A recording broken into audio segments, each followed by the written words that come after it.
જય શ્રી કૃષ્ણ. ફર્સ્ટ રાઉન્ડનું ટૂંક સમયમાં હમણાં રિઝલ્ટ આવવાનું છે એમબીબીએસ અને બીડીએસ માટેના રાઉન્ડનું.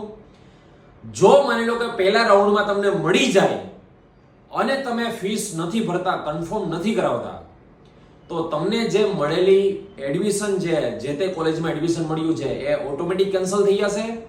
પરંતુ તમે જે ડિપોઝિટ ભરેલી છે 11,000, જે 1,000 ફોર્મના અને 10,000 ડિપોઝિટ ભરેલા છે, એ રિફંડ મળી જશે.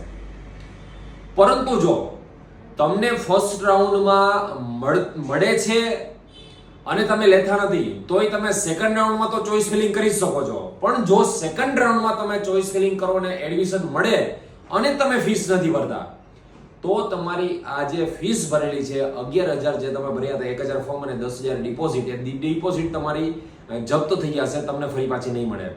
અને થર્ડ રાઉન્ડમાં જવા માટે તમારે ફરીથી નવો પાછો પિન લેવો મળશે. ઓકે, બીજી વાત, પહેલા રાઉન્ડમાં તમને એડમિશન મળી જાય છે અને તમે કન્ફર્મ કરાવો છો. કન્ફર્મ કરાવો છો એનો મતલબ એવો કે તમે ફીસ ભરી દો છો, તો પણ તમે સેકન્ડ રાઉન્ડમાં તો ભાગ લઈ જ શકશો.